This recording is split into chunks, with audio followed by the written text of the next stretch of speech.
dining room smelled of roasted chicken and rosemary bread, the kind of meal I had always prepared for birthdays. A few neighbors sat at the table, chatting politely, and my grandchildren had already slipped into the living room, faces glowing in the light of their phones. I smoothed the tablecloth, trying to ignore the empty chair where my late husband once sat. Maribel arrived last, heels clicking against the hardwood, a bright smile that didn't quite reach her eyes. She carried a plastic grocery bag, the kind you never expect to see at a birthday celebration. "I brought you something special." "Mom," she said, her voice loud enough for everyone to hear. I reached for the bag, still hoping for something kind, maybe a scarf or even just a card. Inside was an old broom, bristles splayed and handle chipped from years of use. Maribel held it high as if she had chosen it with care. "Now you can fly, Mom," she announced. The room went still. Neighbors shifted in their chairs. One cleared his throat. Another lowered her gaze. My grandson tucked his phone under the table, unwilling to look at me. For a moment, my hands trembled, but I pressed my fingers tight against the handle. Steadying myself, I thought of every night I had worked late, every bill I had covered, every sacrifice folded quietly into this home. None of that mattered in this moment. All that was left was the laughter that never came, the silence pressing against the walls. I lifted my head, met her eyes, and said simply, "Thank you." My voice did not break. I set the broom beside me on the floor, a strange kind of trophy, and began cutting the cake.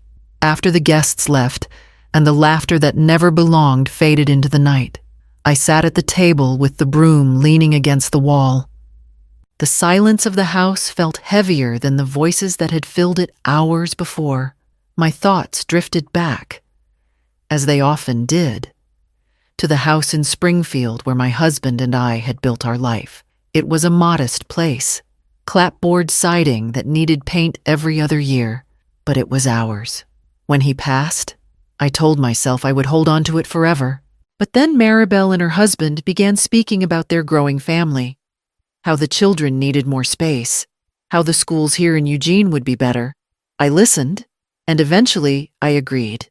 I sold the house, took every dollar of savings, and poured it into this bigger place so they would never have to worry about shelter.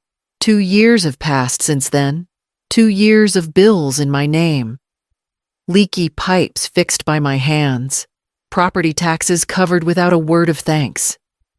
I kept the receipts tucked neatly in a folder, not to use against anyone, but to remind myself that sacrifice had form and weight.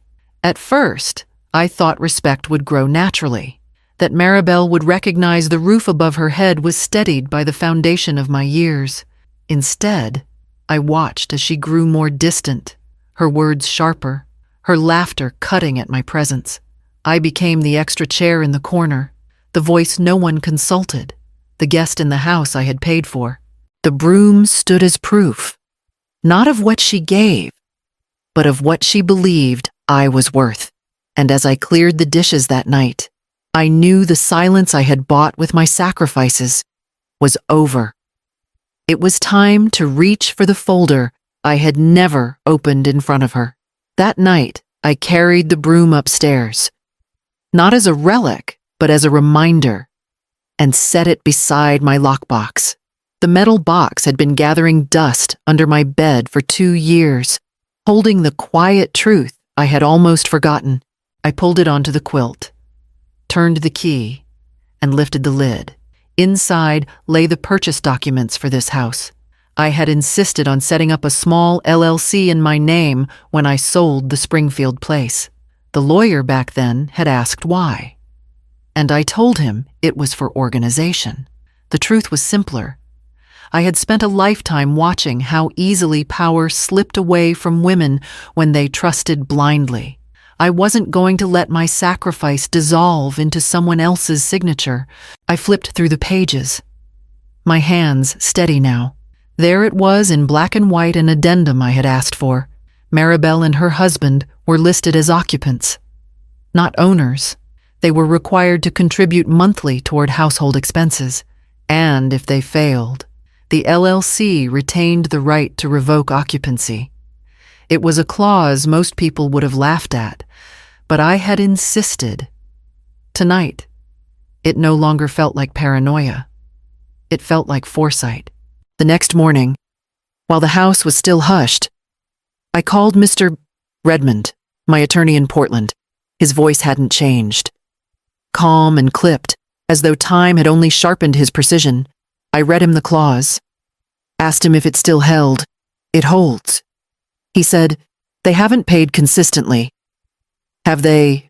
No. I answered. The word came out more certain than I expected. Then you are well within your rights. Evelina, you decide whether to enforce it. I thanked him, hung up, and sat at the kitchen table staring at the folder. For 2 years, I had been living as though I were the guest. But here was the truth. I was the one who had given them shelter, and I was the one who could take it away. I closed the folder, placed it beside the broom, and began planning what would come next. Morning light stretched across the kitchen as I set out plates for breakfast. The smell of coffee filled the room, steadying me. Maribel strolled in, hair still pinned from the night before, a grin already forming on her lips. Mom, you really didn't think I meant anything with that broom, did you? She asked, pouring herself coffee without offering me any. It was just a joke. Everyone thought it was funny. I let her words settle in the air. Instead of answering, I reached for the broom leaning against the wall and set it gently on the table beside the folder of documents. The contrast made me almost smile, one a symbol of mockery, the other of authority she never imagined I possessed. Her eyes flicked to the folder, but she dismissed it with a shrug, stirring sugar into her cup. You always take things too seriously. I didn't argue. Arguments had always ended with me retreating, her voice drowning out mine. This time, I chose silence. Not the silence of surrender, but of calculation. When she left the kitchen, I opened the folder and pulled out the pages I had marked the night before. I laid them flat, smoothed their edges, and snapped photographs every clause, every signature. My hands didn't shake. They moved with the steadiness of someone who had already lived through years of storms. By mid-morning, I had scanned the copies at the library on 11th Avenue and tucked the originals back into the lockbox. On the walk home, the cool Oregon air filled my lungs. I wasn't rushing. I was preparing. Back in the kitchen, I dialed Mr. Redmond's office and arranged a meeting for the end of the week. The secretary confirmed, and I slid the appointment card into the folder. The broom stayed where it was, propped against the table leg, as if waiting for its part in the story yet to be written. 2 mornings later, I found Maribel in the living room scrolling through her phone. One leg draped over the arm of the chair as if she owned every inch of the place. I held the envelope in my hand, the pages inside crisp, my name in bold at the top of the letterhead. Maribel, I said, my voice steady. This is for you. She looked up, half smile already forming. What now? Mom, another lecture. She tore the envelope open carelessly, pulling the pages free. Her eyes skimmed the first lines. Then she let out a laugh sharp enough to sting. You've got to be kidding me, she said, waving the notice in the air. 30 days. To vacate. What is this? Some kind of stunt? I didn't flinch. I simply watched as her eyes, once bright with mockery, drifted lower down the page. Her laugh caught in her throat. She reread the letterhead, her gaze stopping on the clause about failure to contribute, the signature of Mr. Redmond, and the seal of the LLC. Her color changed. This isn't Mom. You wouldn't? I would, I said quietly. The silence that followed was short-lived. She shot to her feet, voice rising. You can't throw your own daughter out like a tenant. People will think you've lost your mind." The front door creaked open just then. Mrs. Callahan from next door stepped onto her porch, watering can in hand, glancing over at the sound of Maribel's voice. Inside, my grandson paused on the staircase, wide-eyed. I knew the walls of this house were thin. Soon the whole street would know. I met Maribel's fury with calm. This is not about throwing anyone out. It's about respect. You have 30 days to decide, contribute and honor this home, or find another. Her lips trembled, torn between another retort and the weight of the words on the page. She crumpled the notice in her fist. But I could see in her eyes the truth had settled. The mockery was gone, replaced by something closer to fear. I gathered the remaining envelopes, slid them back into the folder, and left her standing in the living room as the broom leaned quietly against the wall. By the next afternoon, the phone began to ring. One call after another. Word travels quickly in families, even across state lines. My sister in Sacramento was the first, her voice heavy with disapproval. "Evelina, she's your daughter. Families argue, but you don't serve papers on your own blood. Just forgive and forget." I listened, letting her spill her rehearsed phrases, the ones she had probably traded with cousins before dialing. When she finally paused, I spoke slowly. "Forgiveness is not free, Clara. I have given it away for years, and all it bought me was ridicule in my own home." An hour later, it was my cousin Ernesto from Fresno, pleading in the same tone. "She's proud, yes, but she'll come around. Don't make it worse by pushing her out." They all said the same thing in different words: bend, retreat, endure. I sat at the kitchen table with the broom leaning against the wall and the folder of documents open beside me, and I realized how clearly I saw them now, not as advisors, but as people more comfortable with silence than with change. That evening, Maribel stormed into the kitchen, waving her phone. "You've turned the whole family against me," she accused. "No," I answered. "Your actions have done that. I've simply stopped covering them."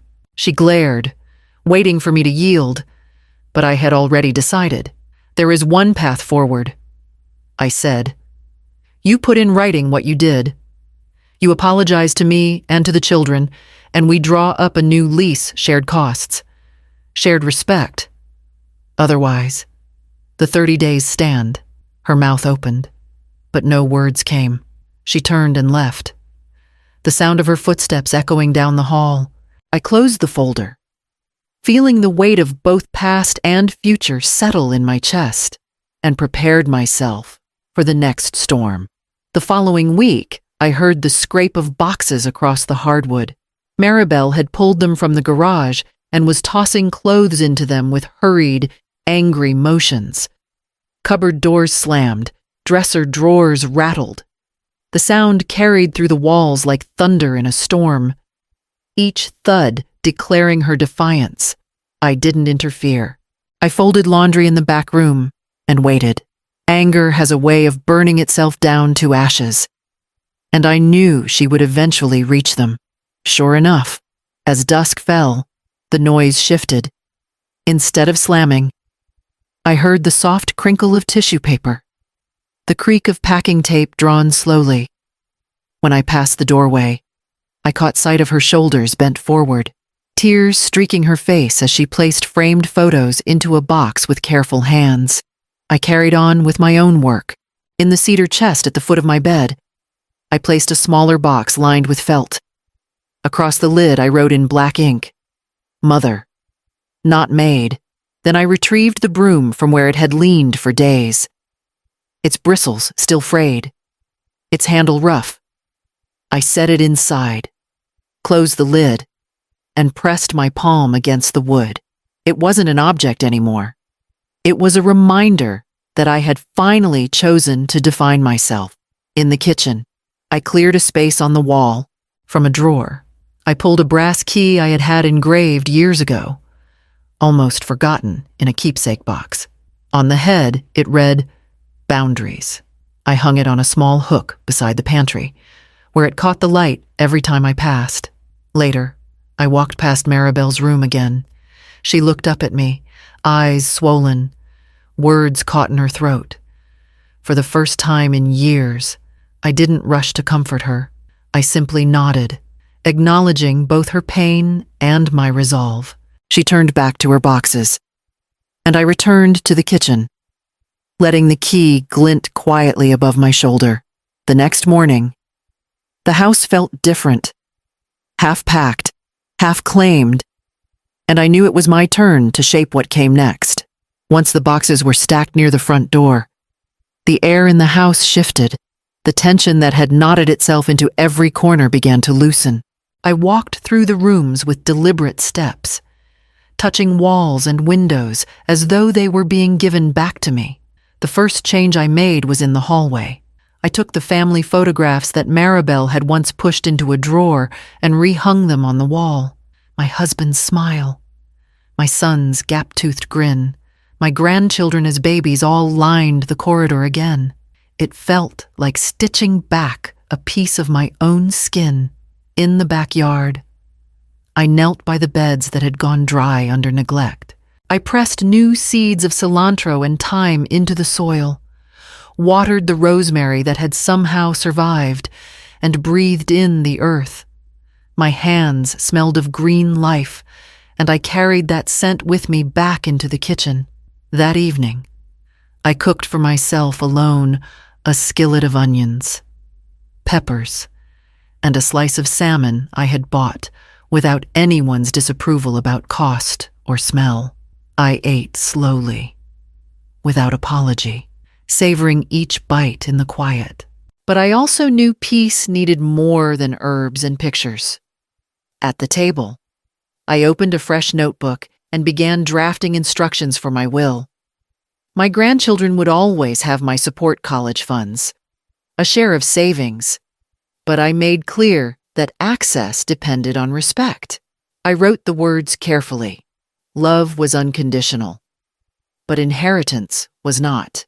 When I finished, I folded the pages into the folder that already held the deed and the lease. I glanced at the brass key on the wall, gleaming faintly in the evening light. The silence around me was no longer empty. It was the sound of my own life returned. The house was mine again, and I intended to protect it. A week after the house quieted, the mail slipped through the slot and landed on the floor. Among the bills and circulars was an envelope addressed in Maribel's handwriting. I held it for a long while before opening, tracing the uneven strokes of her pen. Inside was a folded sheet of stationery, the kind she used only on rare occasions. Her words began plainly. "Mom, I was wrong." She listed them one by one, the broom at the party, the comments whispered to neighbors, the meals she had mocked, the way she'd shut me out of decisions in the very home I had built. There were no excuses tucked between her sentences, no deflections, only the bare weight of recognition. I read it twice, then a third time. My eyes blurred, though not with tears. The letter did not erase the nights I had lain awake, but it acknowledged them, named them. That was something I had thought I would never receive.